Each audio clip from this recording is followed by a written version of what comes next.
अनंत यात्रा में आपका स्वागत है। डॉक्टर विजय दीक्षित का अभिवादन स्वीकार कीजिए। भारतीय अर्थव्यवस्था संकट के दौर में है, फिर भी भारतीय शेयर बाजार में लगातार पैसे बरस रहे हैं। आखिर ये सब कैसे हो रहा है? पूरी जानकारी के लिए वीडियो को आप अंत तक देखिए और हाँ, अनंत यात्रा चैनल को सब्सक्राइब करना नहीं भूलिएगा। साथ ही नोटिफिकेशन बेल पर ऑल को क्लिक कर दीजिए ताकि हर नया वीडियो आपको सबसे पहले और लगातार प्राप्त होता रहे। एक बार फिर से रिलायंस यानी कि मुकेश अंबानी ने 11.15 लाख करोड़ रुपए का शेयर मार्केट बना लिया है। भारतीय शेयर बाजार में उन्होंने एक नया रिकॉर्ड बनाया है। उनका मार्केट कैपिटलाइजेशन लगातार बढ़ गया है। अब ये बात क्या किसी की समझ में आती है कि जब देश की अर्थव्यवस्था संकट में है, केंद्र सरकार को पैकेज देना पड़ रहा है, केंद्र व राज्य सरकारों के पास इतने पैसे नहीं हैं कि वे 4.5 करोड़ प्रवासी मजदूरों को ढंग से गांव भेज पाएं।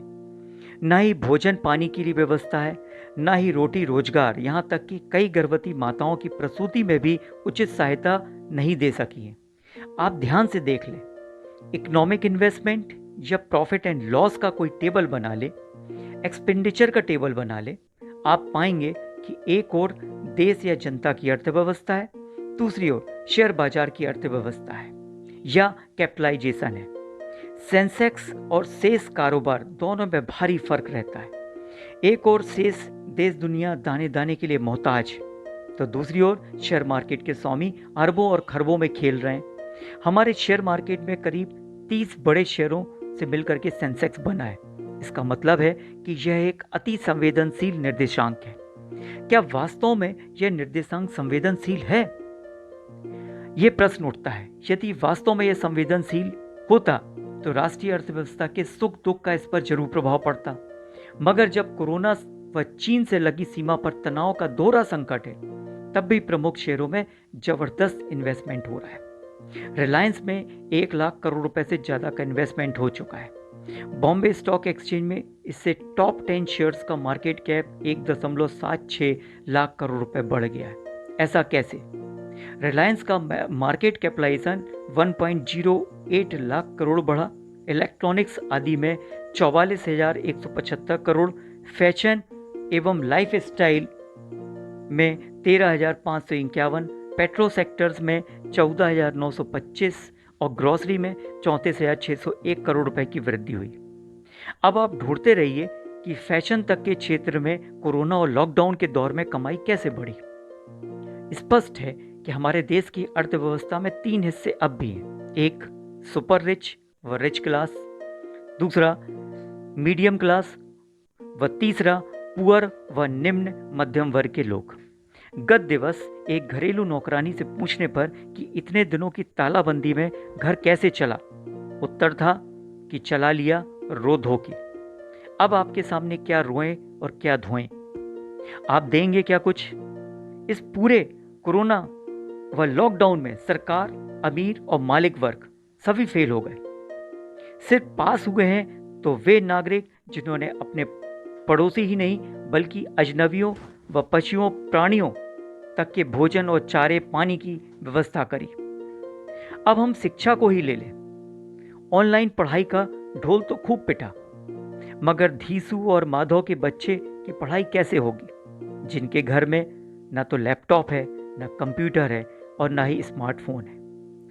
आधुनिक सभ्यता का सबसे बड़ा दोष यही है कि वह अपनी प्रगति के हर चरण में सक्षम वर्ग के लिए तो होती है, गरीबों के लिए नहीं होती। क्यों है ऐसा? लोकतंत्र में तो ऐसा नहीं होना चाहिए, लेकिन ऐसा होता है क्योंकि यह लोकतंत्र भी पूंजीवाद है। माननीय नरेंद्र मोदी के तमाम कॉन्सेप्ट्स या प्रयासों के बाद भी हमारा लोकतंत्र जमीन पर गरीबों के लिए नहीं उतरा। 100 करोड़ से भी जहां की ज्यादा आबादी है।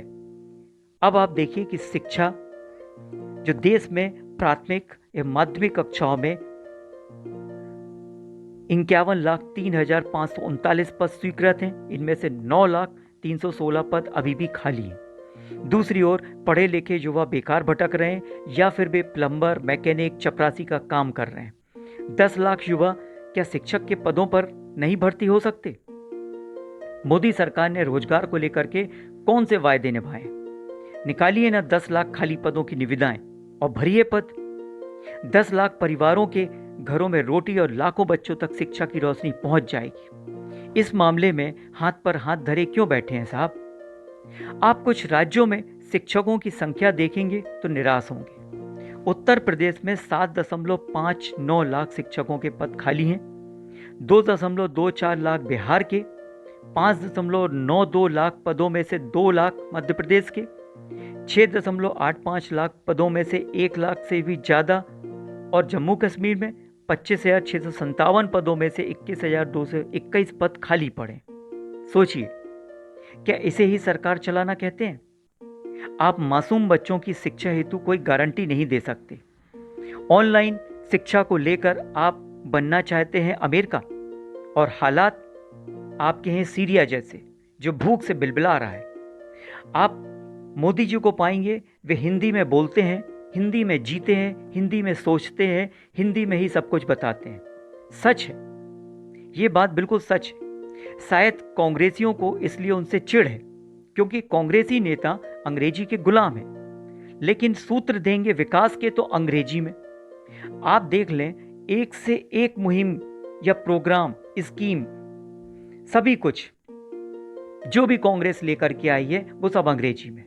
मोदी जी लेकर के आए आत्मनिर्भर भारत, चौंका दिया। इंडिपेंडेंट इंडिया स्कीम भी तो रख सकते थे इसका नाम, लेकिन उन्होंने आत्मनिर्भर भारत कहा। हमारे यहाँ घरेलू काम करके महिलाएं बच्चों को अंग्रेजी स्कूल में पढ़ाना चाहती हैं। अंग्रेजी मीडियम फिल्मों में भी इसको देखने को मिला। अंग्रेजी पढ़ाएं, भले ही आधी रोटी खाएंगे। लगता है कुछ वर्षों में हिंदी शालाएं तो गायब ही हो जाएंगी। आजकल तो शादी ब्याह में देखने दिखाने के प्रोग्राम में होने वाले दूल्हा दुल्हन ही अंग्रेजी में आपस में बतिया लेते हैं, सब कुछ तय हो जाता है। बेचारे हिंदी वाले माँ बाप या बड़े बूढ़े पीछे रह जाते हैं। फिर मान लेते हैं कि भाई आखिर में तो इन दोनों को ही संसार बसाना है, हमारा क्या काम। ये जो दोनों टॉपिक हमने लिए, वह क्यों लिए?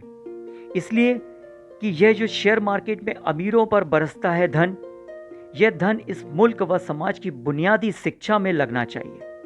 अभी भी ऑनलाइन एजुकेशन प्रोग्राम को देश भर में लागू करके लाखों लैपटॉप चाहिए, या फिर स्मार्टफोन चाहिए, या फिर कंप्यूटर चाहिए, अन्य पूरी व्यवस्थाएं चाहिए। खाली पदों पर नई नियुक्तियां चाहिए, ट्रेनिंग चाहिए। इन सब के लिए पैसा कहां से आएगा भाई? सरकारी पैकेज में भी पैसा आता है अमीर उद्योग व्यवसायियों व बैंकों के लिए। कहां उन लोगों तक आता है जिनके बच्चे आधुनिक शिक्षा का ABCD तक नहीं जानते? धन तभी धन है जब वह मनुष्य को इस तरह धनी करे कि मनुष्य में कोई अमीर गरीब, स्वामी दास, मालिक सेवक या छोटा बड़ा ना रहे। नहीं तो धन का अर्थ क्या है? मनुष्य के लिए सारी दुनिया की दौलत उपयोग में ना आए तो किस काम की? यही तो सारी दुनिया की सबसे बड़ी समस्या है। पैसा हमेशा मनुष्य के जीवन के लिए अत्यावश्यक होता है, मगर कुछ लोगों ने आदमी को पैसे के लिए इस्तेमाल करते देखा होगा। ये पूरी जानकारी अर्थव्यवस्था से जुड़ी हुई है। आपने देखा होगा कि बहुत से लोग गलत काम भी करते हैं सिर्फ पैसों के लिए। मित्रों, ये पूरी जानकारी माननीय श्री R.K. श्री मानवेंद्र जी ने लिखी है, जो अर्थव्यवस्था के बारे में अपने मनोविकार हमारे बीच में रख रहे थे। ये जानकारी आपको कैसी लगी?